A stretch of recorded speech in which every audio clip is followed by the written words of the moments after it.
गावरान काकडीचे धपाटे कधी तुम्ही खाल्लेले आहेत का बघा. तर आज मी तुम्हाला रेसिपी देखील सांगणार आहे. तुम्ही सुद्धा माझ्यासोबत नक्की करून बघा बरं का. आता हे गावाकडच्या दिल्या होत्या काकड्या दिल्या होत्या शेजारच्यांनी. आधी त्याची वरचे साल वगैरे काढले आणि त्याच्यानंतर ह्याला असं बारीक खिसून घ्यायचं. ह्याच्यामध्ये पाण्याचं प्रमाण जास्त असल्यामुळं म्हणजे चवीला पण छान लागतात आणि आपल्या शरीरासाठी सुद्धा चांगले असतात उन्हाळ्यामध्ये हे खाण्यासाठी. त्याच्यानंतर इकडे आपल्याला हिरवं वाटण बनवायचं आहे. त्याच्यासाठी मी इथे मिरच्या, त्याच्यामध्ये कोथिंबीर टाकायच्या, कोथिंबीरीच्या काड्या सुद्धा टाकायच्या. वास एकदम छान येतो बरं का, कवळ्या कवळ्या अशा. त्याच्यानंतर ह्याच्यामध्ये जिरे टाकायचे आणि नंतर मीठ टाकायचं. मिठामुळे काय होतं, मिरच्या जे आहेत ना पूर्ण एकदम अशा वाटल्या जातात. आणि भरपूर अशा याच्यामध्ये लसूण टाकायचं. लसणाशिवाय अजिबात धपाट्याला चव येत नाही. लसूण हा जास्त असला तरी चालतंय अजून ह्याच्यापेक्षा. तर इथं मस्त असं छान याचं वाटण बनवून घ्यायचंय आपल्याला. आणि त्याच्यानंतर लगेच पीठ तिंबायला घ्यायचंय. आता पीठ तिंबण्यासाठी जे काय आपल्याला सामान लागणार आहे ना ते सगळं अगोदर जवळ घ्यायचं बरं का. आता ह्याच्यामध्ये मी पिठाचं प्रमाण सुद्धा तुम्हाला एकदम ॲक्युरेट सांगणार आहे, ज्याने धपाटे जे नाही ते एकदम मऊ असे होतात बरं का. तर इथं मी 2 वाटी जे ज्वारीचं पीठ घेतलेलं आहे सगळ्यात अगोदर त्याला छान असं चाळायचं.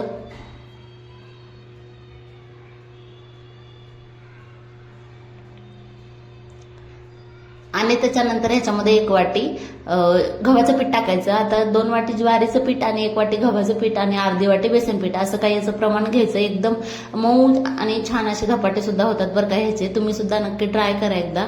आणि तुम्ही पिठाचं जे प्रमाण आहे ना ते असंच वापरता किंवा ह्याच्यापेक्षा वेगळं वापरत असेल तर नक्की मला कमेंटमध्ये सांगा.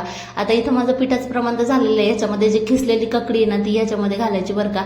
आणि हिरवं वाटण जे ह्याचं वाटण वाटलेलं आहे ते आपण ह्याच्यामध्ये टाकायचं. कोथिंबीर टाकायची भरपूर अशी बारीक चिरलेली.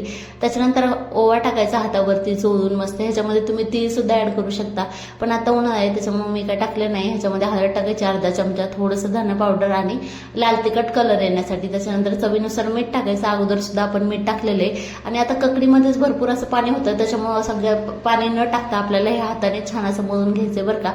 तर खूप जास्त पाण्याची सुद्धा गरज लागणार नाही आपल्याला, कारण त्या ककडीमध्ये भरपूर असं पाणी होतं. आता हे पूर्ण जेव्हा हे कोरडं होईल ना तेव्हा नंतर त्याच्यामध्ये थोडं थोडं पाणी टाकून आता ह्याला छान असं मळून घ्यायचं.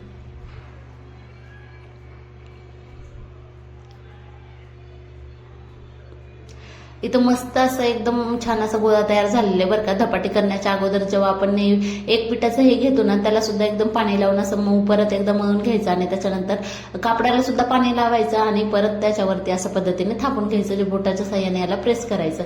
एकदम छान होतात बरं का. तुम्ही सुद्धा एकदा नक्की ट्राय करा. आता मी ते एकदम पातळ असं छान मस्त थापून घेतलेले आहे. आणि ह्याच्यामध्ये असे 4-5 होल पाडून घ्यायचे. मधल्या साईडने एकदम छान असे भाजले सुद्धा जातात आणि तेलामुळे एकदम मस्त सुद्धा होतात. आता तवा जेव्हा एकदम छान असं तापण ना तेव्हा याच्यामध्ये सगळीकडून असं तेल टाकून घ्यायचं. म्हणजे धपाटे जे आपण केलेले ना ते याच्यामध्ये अजिबातच चिटकणार नाही. आणि जे कापडावरती आपण धपाटे थापलेले ना त्याला दोन्ही बाजूने असं पकडायचं आणि त्याच्यानंतर ह्याच्यावरती असं टाकायचं. आता जे पहिले जे धपाटे मी काढताना थोडंसं असं हे झालं होतं, पण हे दुसरं एकदम छान झालंय बरं का. आता ह्याची जे होल पाडलेले आहेत ना त्याच्यामध्ये आपल्याला असं हे टाकायचंय, तेल टाकायचंय. त्याने एकदम लवकर सुटतं आणि अजिबातच चिटकत नाही त्या तव्याला. आता एकदम छान असं एकदा धपाटं सुद्धा तयार आहे आपला. अजिबातच तुटलेलं सुद्धा नाही आणि एकदम मऊ मऊ सुद्धा होतात बरं का. जर तुम्हाला कडक पाहिजे असेल तर ह्याला जास्त भाजायचं, म्हणजे मंद आचेवर सारखं आलटी करायचं, छान होतं. आणि दुसरं धपाटं थोडंसं एकदम हे होतं, म्हणजे हे कडक करायचं होतं मला, त्याच्यामुळे ह्याला मी जास्त भाजलं होतं. आणि मला कडकच आवडतात धपाटे.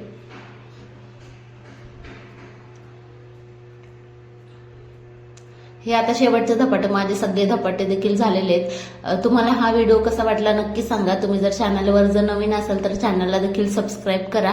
आणि पुढचा व्हिडिओ तुम्हाला कुठल्या ह्याच्या रेसिपीचा पाहिजे ते मला नक्की कमेंट करून सांगा.